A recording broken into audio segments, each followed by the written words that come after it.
Hi guys, I hope you all are doing very well. Guys, in this video, we will be covering the last part of chapter number 15 of ACCA F9 and the name of the chapter is Sources of Finance. So guys, एक चीज़ अब जो इसमें topics बचे हैं इस chapter में वो बहुत ज़्यादा बड़े नहीं हैं और बहुत ही सिंपल लैंग्वेज में हैं. सो मैं जो इंपॉर्टेंट चीज़ें समझाने वाली हैं वो मैं तुम्हें सारी समझाऊंगा और उसके अलावा बाकी सारी चीज़ें हैं आई विल टेल यू जो तुम्हें खुद एक बार रीड करनी है because once you read you will get to know about those topics. उसमें कुछ भी एज सच स्पेसिफिक नहीं है. एक प्लेन रीडिंग में तुम्हें सारा जो कॉन्सेप्ट है वो बहुत ही अच्छे से समझ आ जाएगा. चलो अब आता है हमारा next topic that is financial impact of sources of finance for small and medium enterprises. तो स्मॉल एंड मीडियम एंटरप्राइजेज जिसको हम small and mid size enterprises SMEs बोलते हैं. सो SMEs के ऊपर जितने भी हमारे सोर्सेज ऑफ फाइनेंस होते हैं उसका क्या इम्पैक्ट आता है. सो बेसिकली ये हमें कह रहे हैं कि जितने भी हमारे SMEs होते हैं क्या उनके लिए जितने भी हमारे सोर्सेज ऑफ फाइनेंस है वो फीजिबल हैं, क्या उनको ईजिली लोन मिल जाता है इन सारे तरीके से. ये चीज़ हम यहाँ पे पढ़ेंगे. So the answer is no. जो ये SMEs होते हैं इनको बहुत ईजिली लोन नहीं मिलता. जैसे अगर मैं तुम्हें बोलूं कि बैंक लोन बहुत जल्दी क्या इनको देता है, नहीं, बैंक से भी लोन इनको नहीं मिलता. SMEs जितने भी होते हैं those are mostly unquoted. That means इनके जो शेयर्स हैं वो स्टॉक एक्सचेंज में लिस्ट नहीं होते. इसकी वजह से पब्लिक भी इन शेयर्स में बहुत ईजिली पैसे नहीं लगाती. सो SMEs बेसिकली क्या होती हैं, जैसे फॉर एग्जांपल हम 5 बंदों ने मिल के एक कंपनी स्टार्ट करी. ठीक है, हम 5 बंदों ने मिलकर कंपनी स्टार्ट करी जो कि नॉर्मली अगर तुमने शार्क टैंक्स देखा हो तो उसमें जितने भी लोग आते थे, जितने भी फंड रेस कराने के लिए पिचेस होती थी वो मोस्टली सारे SMEs होते थे. So SMEs are small and mid size entities. जैसे 5 बंदों ने मिलकर एक कंपनी स्टार्ट करी, ठीक है, और ये है कंपनी. अब कंपनी में ग्रोथ प्रॉस्पेक्ट तो है कि कंपनी ग्रो कर सकती है. इन सब ने जितना हो सकता था अपनी पॉकेट से पैसे लगा दिए. ठीक है, अब इनको पता है कि कंपनी में ग्रोथ बहुत ज़्यादा है. जैसे तुमने देखा होगा, अगर तुमने शार्क टैंक देखा है, नहीं देखा तो आई वुड रेकमेंड कि तुम एक बार शार्क टैंक के 2-3 एपिसोड ज़रूर देखो, चाहे इंडियन चाहे US के. रीज़न क्या है, नॉट बिकॉज वह शार्क टैंक शो अच्छा है, इट्स बिकॉज वहाँ से तुम्हारे को कॉन्सेप्ट क्लियर होगा. ये जो सोर्सेज ऑफ फाइनेंस में जो तुम्हारे ये एंजल इन्वेस्टर्स या कैसे जो ये लोग होते हैं ये दूसरों को कन्विंस करते हैं कि जो इन्वेस्टर्स हैं वो उनके बिजनेस में पैसे इन्वेस्ट करें. सो 5 लोगों ने मिलकर एक कंपनी स्टार्ट करी थी. ठीक है, बैंक से जितना लोन ले सकते थे वो इन्होंने ऑलरेडी ले लिया है. अभी बैंक के पास अगर जाएंगे तो बैंक लोन देने से मना कर देगा. ठीक है, अब इनको पता है ग्रोथ प्रॉस्पेक्ट तो है. अब ग्रोथ प्रॉस्पेक्ट करने के लिए इनको पैसे चाहिए. अब पैसे कहाँ से डालेंगे, बैंक तो और लोन दे ही नहीं रहा, इतने तो एसेट्स है ही नहीं इनके पास. लोन के लिए इनको और एसेट्स बनाने पड़ेंगे, बट कहाँ से लाएं, वो एसेट्स है ही नहीं. तो वो क्या करते हैं, तो वो इन्वेस्टर्स के पास जाते हैं. डिफरेंट इन्वेस्टर्स होते हैं बहुत सारे. उनको अपने बिजनेस के बारे में बताते हैं कि ये हमारा बिजनेस है, ऐसे ये ग्रो करेगा तो हमारे प्रॉफिट्स ऐसे बढ़ेंगे तो आपको जो कैपिटल होगी उसमें इतना शेयर मिलेगा. तो वहाँ पे फिर इन्वेस्टर्स जब कोई कन्विंस हो जाता है तो वो क्या करते हैं, वो कंपनी के शेयर्स इन्वेस्टर्स को देते हैं. सो जैसे कंपनी के 100% शेयर्स जो हैं अभी वो इनके पास हैं, तो ये अपने में से कुछ शेयर्स, ये वो मिस हो गया सारा, तो अपने में से कुछ शेयर्स वो इन्वेस्टर्स को दे देंगे ताकि इन्वेस्टर्स के पास भी कैपिटल आ जाए और इनकी थोड़ी कैपिटल कम हो जाए. सो इन्वेस्टर जो होगा ही विल एक्सपेक्ट कि कंपनी जब ग्रो करेगी उसको कंपनी के प्रॉफिट में से शेयर मिले और उसकी कैपिटल की वैल्यू बढ़े. ठीक है, बट SMEs के लिए ये चीज़ बहुत ज़्यादा आसान नहीं होती. क्यों? क्योंकि उनके पास इतने एसेट्स ही नहीं है. अगर उनको बाहर से पैसे रेस करने हैं, उनको इन्वेस्टर से पैसे रेस करने हैं तो उनको बहुत मेहनत करनी पड़ती है. ज़रूरी नहीं है सारे इन्वेस्टर्स पैसे इन्वेस्ट करते हैं.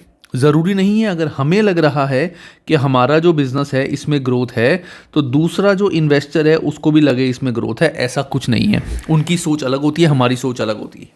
ठीक है ना. So that is the point. So इसीलिए SMEs के लिए फंडिंग लेना थोड़ा सा डिफिकल्ट होता है.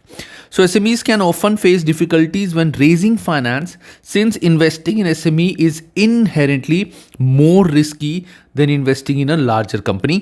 क्यों? क्योंकि इनकी कोई बिजनेस हिस्ट्री नहीं है अच्छी, कोई प्रूवन ट्रैक रिकॉर्ड नहीं है कि पिछले 10 सालों से कंपनी ने इतनी ग्रोथ करी है.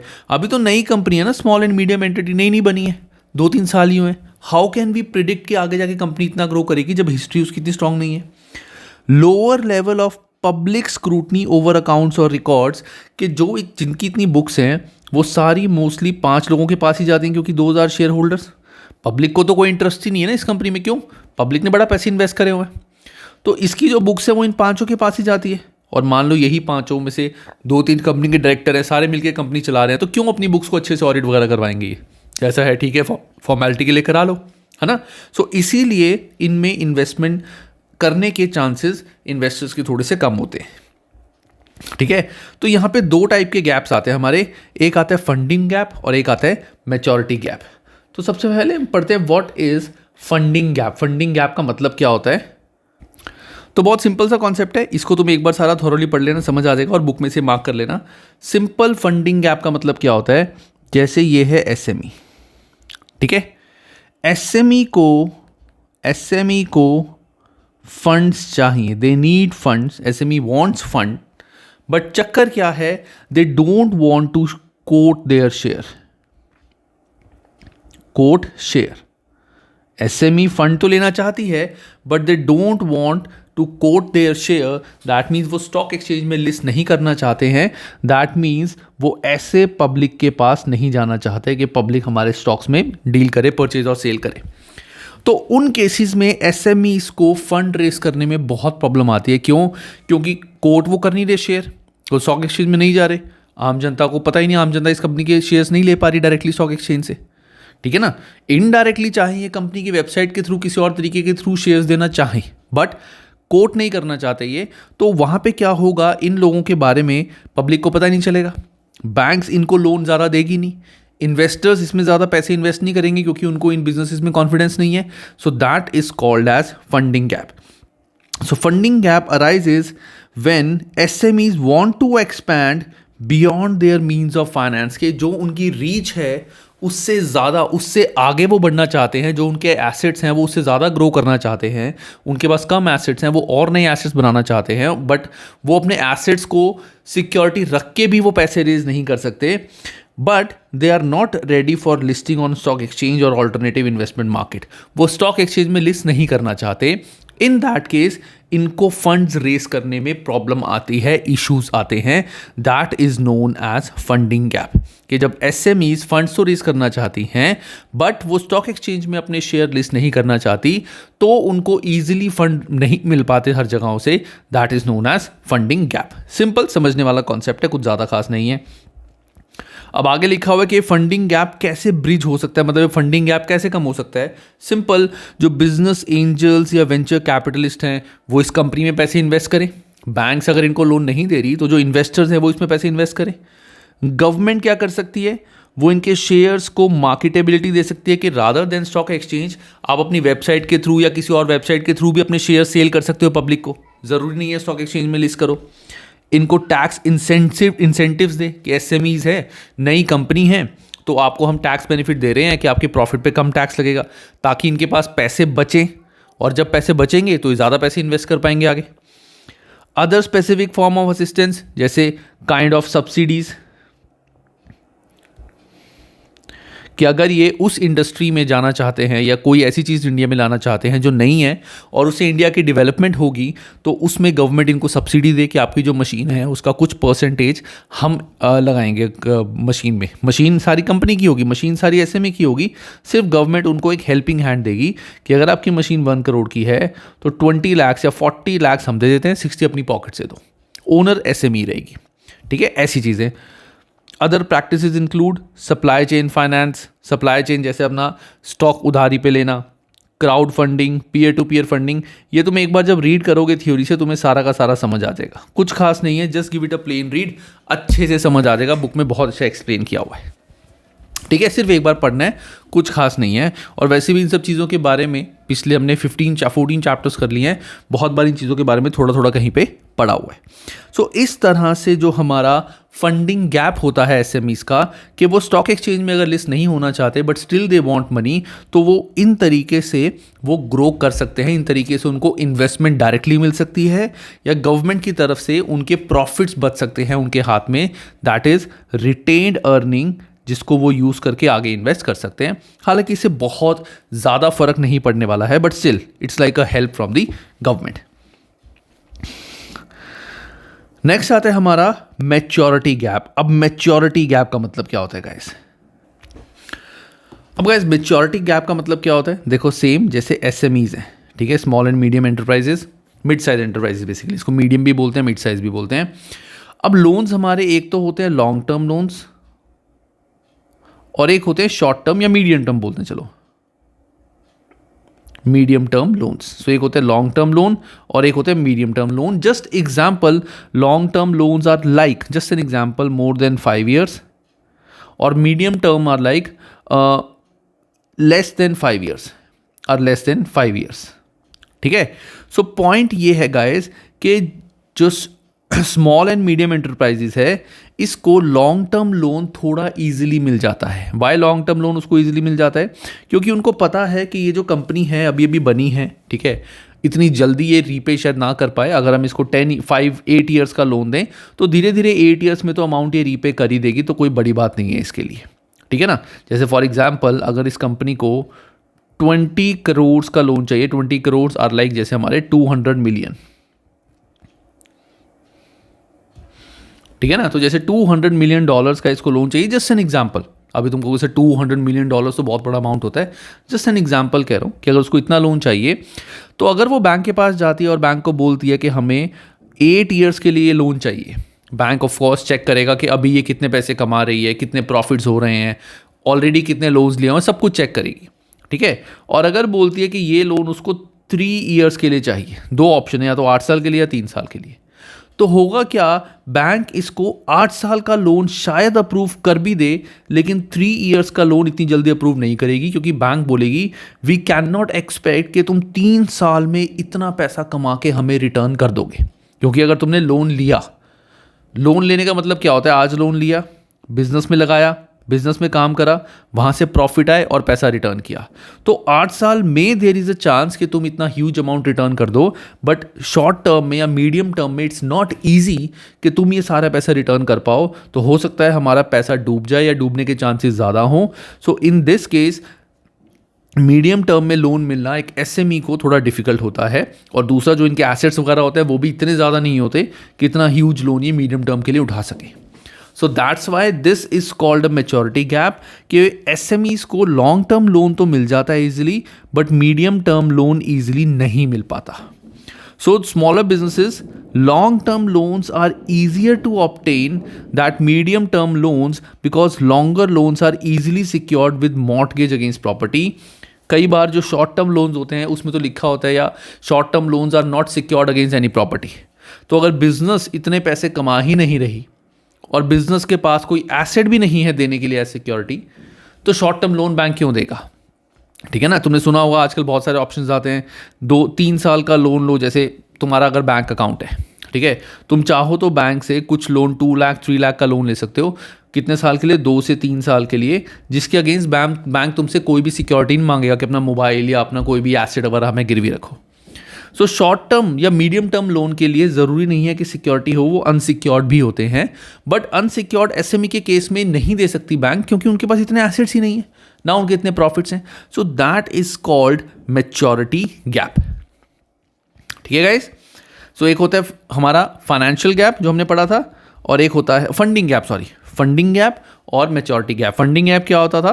फंडिंग गैप इज कि जब ये कंपनी प्राइवेट से ही पैसे रेज करना चाहती है, पब्लिक यानी कोट नहीं करना चाहती, तो इनको फंड्स नहीं मिलते। दूसरा होता है कि इनको मीडियम टर्म लोन ईजिली नहीं मिलता, लॉन्ग टर्म लोन मिल जाता है। तो जो डिफरेंस है, why they don't get short term loans और medium term loan, that is called as maturity gap, ठीक है। इसके बाद गाइज ये सारा एक बार पढ़ लेना, just give it a plain read, तुम्हें अच्छे से समझ आ जाएगा। इसमें कुछ भी एज सच खास नहीं है, एक बार तुम सब कुछ पढ़ोगे you will get to know everything. सब कुछ तुम्हें बहुत ईजिली बहुत अच्छे से समझ आ जाएगा, ठीक है। सिंपल प्लेन रीडिंग है। लास्ट टॉपिक जो इस चैप्टर का आता है दैट इज इस्लामिक फाइनेंस। अब गाइस इस्लामिक फाइनेंस क्या होता है and how Islamic finance is different from जो नॉर्मल फॉर्म ऑफ फाइनेंसेस होते हैं। सो गाइस जैसे यहाँ पे लिखा हुआ है क्या कि economic finance has the same purpose as other forms of business except that it operates in accordance with the principle of Islamic law, that is Sharia. कि इस्लामिक लॉ के अकॉर्डिंग ये चलता है, in accordance with Islamic laws, ना कि जो हमारे normal regular loans के रूल्स होते हैं, बैंकिंग के रूल्स होते हैं, उससे चलता है. ठीक है. सो प्रिंसिपल्स ऑफ इस्लामिक फाइनेंस क्या होता है, इस्लामिक फाइनेंस क्या होते हैं इसके प्रिंसिपल्स. पहला कि इसमें sharing of profit and losses होती है. What does this mean? कि नॉर्मल जब हम फाइनेंस लेते हैं, जैसे एक पर्सन ने किसी से फाइनेंस लिया है, लेट्स से 1 लाख रुपीस का, तो होगा क्या, this person in return would give interest to this person. अगर बिजनेस ने कहीं से 1 लाख का लोन लिया है तो उसको इंटरेस्ट देगा. लेकिन यहाँ पे इस्लामिक फाइनेंस के अंदर इंटरेस्ट को नहीं दिया जाता. रादर दैन इस्लामिक फाइनेंस में हमारे जो प्रॉफिट्स हैं, प्रॉफिट शेयर किए जाते हैं हमारे लेंडर के साथ, कि जिसने हमें पैसे लेंड किए हैं उसके साथ प्रॉफिट शेयर किया जाता है. तो इसका मतलब ये पैसे लेंड भी नहीं हुए तो कुछ और हुआ. ये तो एक तरह से पैसे देना हो गया, ओनरशिप हो गया, कि हमने, इस पर्सन ने इस कंपनी की ओनरशिप ले ली और उसको प्रॉफिट शेयरिंग कर रहे हैं. वो सब हम आगे पढ़ेंगे. बट मोस्ट इंपॉर्टेंट कॉन्सेप्ट जो इस्लामिक फाइनेंस का है कि यहाँ पे इंटरेस्ट नहीं होता, हम इंटरेस्ट नहीं देते. हम क्या करते हैं, हम दूसरे पर्सन को लोन देने की बजाय एक तरह से हम उसको उसके अंदर पैसे इन्वेस्ट करते हैं. सो इस्लामिक फाइनेंस डज नॉट से कि आपको किसी को लोन देना है. एक तरह से you are investing money in the other person in any way. तुम पैसे इन्वेस्ट कर रहे हो और you are getting profit in one form और द अदर, बट इंटरेस्ट तुम्हें कभी नहीं मिलता इस्लामिक लॉ में, इस्लामिक फाइनेंस में. जब हम इसके एग्जांपल्स पढ़ेंगे वहां तुम्हें अच्छे से कॉन्सेप्ट क्लियर होगा. ठीक है. और जो ये फाइनेंस दिया जाता है that is restricted to islamically accepted transactions, जैसे no investment in alcohol, gambling etcetera. इन चीज़ों में कभी भी इन्वेस्ट नहीं किया जाता. जो भी इस्लामिक एक्सेप्टेड ट्रांजैक्शंस हैं सिर्फ उसी में पैसे इन्वेस्टमेंट कर सकते हैं, वहीं पे इस्लामिक फाइनेंस मिलेगा. And the third is no interest, that is रिबा is allowed. So what is रिबा? रिबा is amount paid over in excess of the loan receive. के जो भी अमाउंट हमने रिसीव किया होता है उसके ओवर एंड अबव जो हम कुछ भी पैसे देते हैं दैट इज कॉल्ड रिबा. तो रिबा यहाँ पे नहीं दिया जाता. ठीक है. यहाँ क्या दिया जाता है, जैसे मैं तुम्हें एक एग्जाम्पल दिखाता हूँ, इसका बड़ा अच्छा सा एग्जाम्पल है, ध्यान से सुनना. देखो, ये है बैंक, ठीक है, ये है बिजनेस, दिस इज बिजनेस. ये है एक कंपनी जहां से बिजनेस को एक एसेट परचेज करना है. ध्यान से सुनना, बिजनेस को एक एसेट परचेज करना है कंपनी से जिसकी कॉस्ट है 1 करोड़. जिसकी कॉस्ट क्या है? 1 करोड़. सो हुआ क्या, अब बिजनेस के पास इतने पैसे नहीं थे कि वो 1 करोड़ लगा के ये एसेट ले सके. तो बिजनेस ने क्या किया, वो गया बैंक के पास, ठीक है, कि हमें आप 1 करोड़ का लोन दे दो. वो लोन लेके हम इस कंपनी को पैसे देके वहाँ से एसेट ले लेंगे. क्या बैंक को बोला कि आप हमें लोन दे दो, आप हमें 1 करोड़ का लोन दे दो. वो पैसे हम कंपनी को दे के कंपनी से एसेट परचेज कर लेंगे और आपको हम प्रिंसिपल प्लस इंटरेस्ट पे करते चले जाएंगे. ये होता है हमारा एक नॉर्मल ट्रांजैक्शन. ठीक है, ये क्या होता है, हमारा एक नॉर्मल ट्रांजैक्शन. अब इस्लामिक फाइनेंस में क्या होगा, ध्यान से सुनना. इस्लामिक फाइनेंस में ये चीज़ नहीं होगी, क्योंकि यहाँ पे इंटरेस्ट नहीं होता और हम पैसे इन्वेस्ट करते हैं रादर देन लोन. हम लोन एक तरह से नहीं देते. तो बैंक ने क्या किया, बैंक ने बोला ठीक है, बैंक ने 1 करोड़ का ये एसेट परचेज कर लिया कंपनी से खुद ही. और बैंक ने वो बाद में एसेट हमें रीसेल कर दिया बैंक ने वो एसेट हमें रीसेल कर दिया 1.05 करोड़ का. 1 करोड़ का एसेट लेके हमें 1.05 करोड़ का एसेट सेल कर दिया और हमें बोला कि आप जो इसकी पेमेंट है, जो 1.05 करोड़ आप हमें बैंक को दोगे, वो आप इंस्टॉलमेंट में दे देना. सो पे 1.05 करोड़ इन इंस्टॉलमेंट्स. कि आप ये 1.05 करोड़ जो हमें देने हैं वो हमें इंस्टॉलमेंट में दे देना. ज़रूरी नहीं है कि एक ही बारी में पेमेंट करो. सो ट्रांजैक्शन वही हुई जो हमारी नॉर्मल ट्रांजैक्शन होती है, लेकिन तरीका बदल गया. ठीक है, कि हमारे पास एसेट भी आ गया, बैंक ने पैसे भी ज़्यादा लिए हमसे, क्योंकि जैसे लोन में इंटरेस्ट पे करना पड़ता है, यहाँ पे इसने प्रॉफिट के थ्रू वो पैसे रेज किए, ना कि लोन के थ्रू. ठीक है। सो this is called kind of Islamic finance.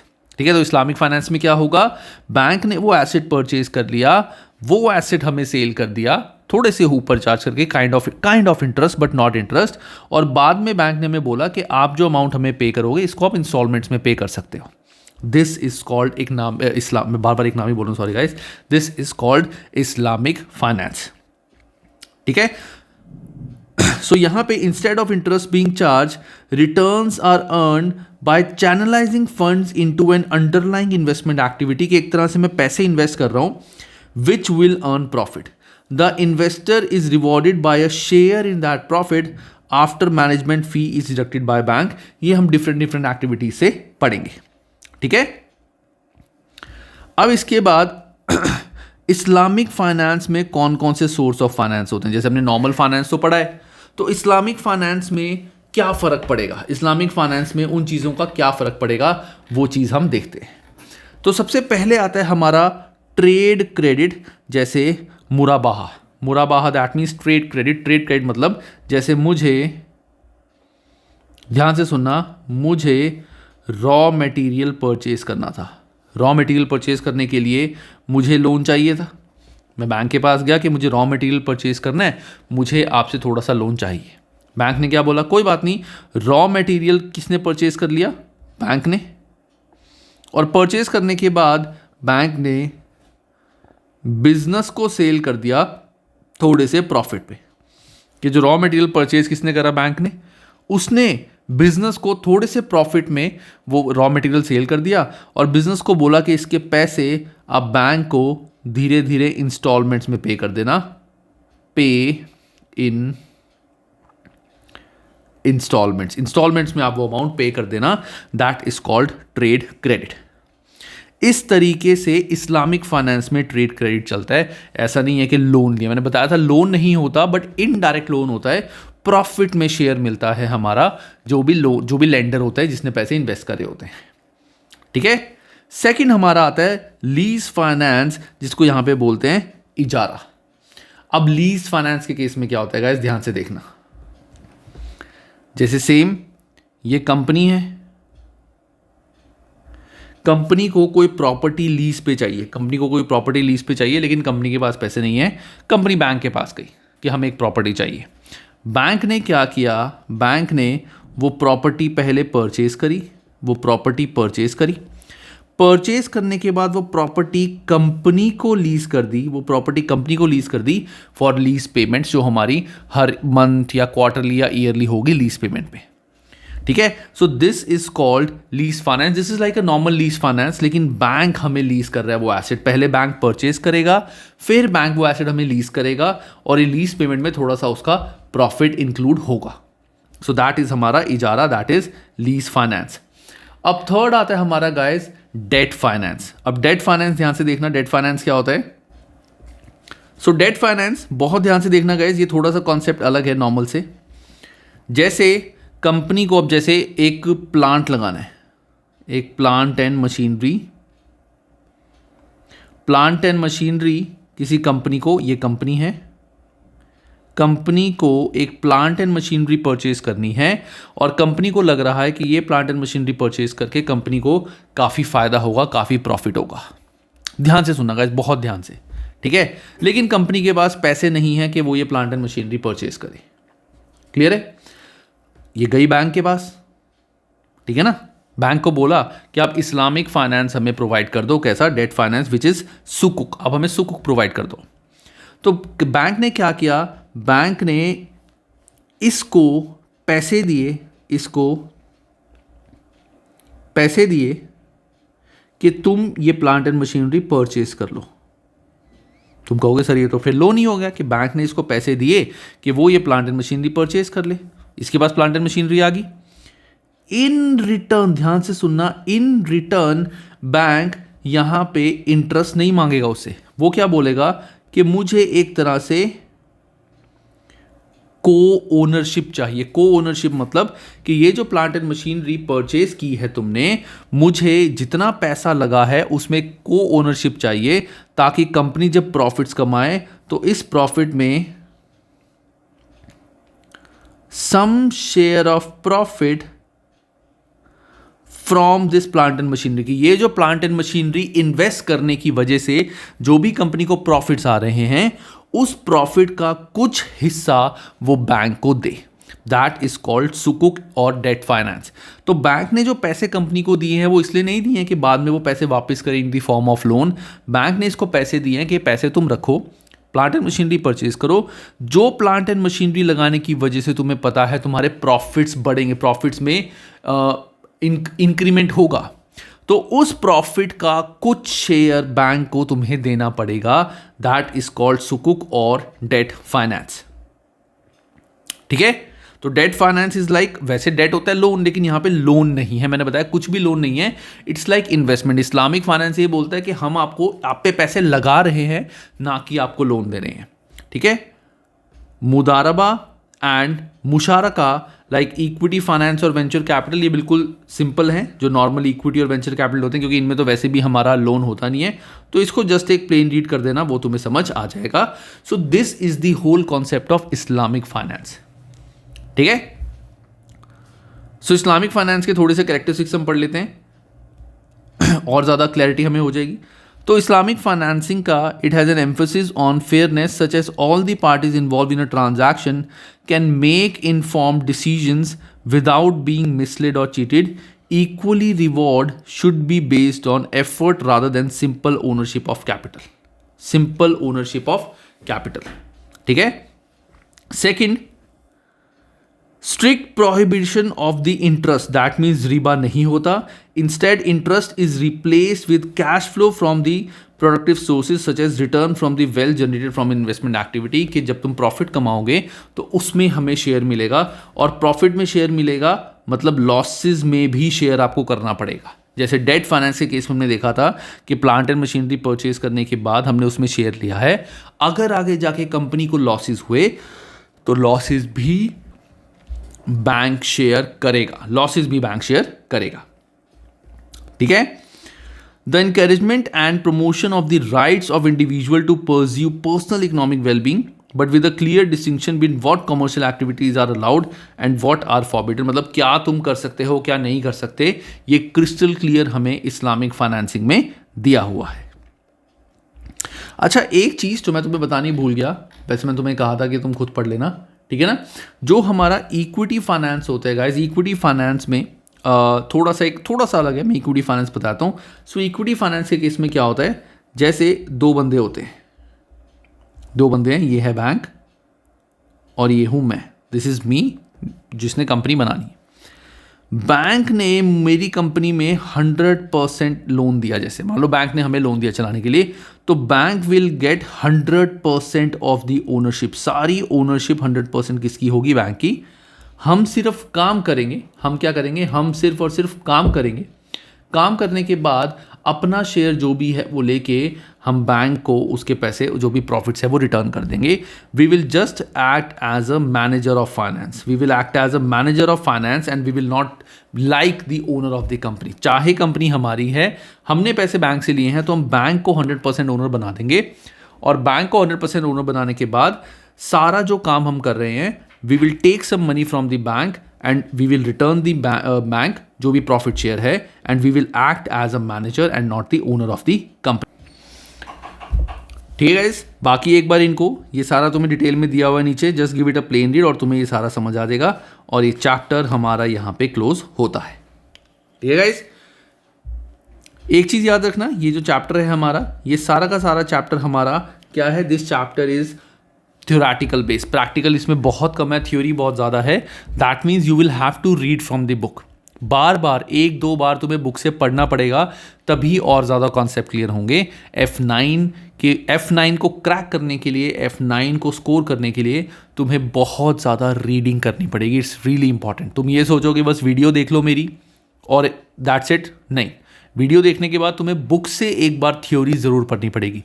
Practical जो सब्जेक्ट्स होते हैं वहाँ पे आई कैन से कि प्रैक्टिकल सब्जेक्ट में मेरी वीडियो देखो, क्वेश्चंस करो और दोबारा से एक बार बुक कर लो, दैट्स इट। बट यहाँ पे तुम्हें थ्योरी को क्लास के बाद, रिकॉर्डिंग देखने के बाद एक बार पूरी थ्योरी अपनी बुक से थॉरोली पढ़नी पड़ेगी। ठीक है गाइस, चलो, take care and have a great time.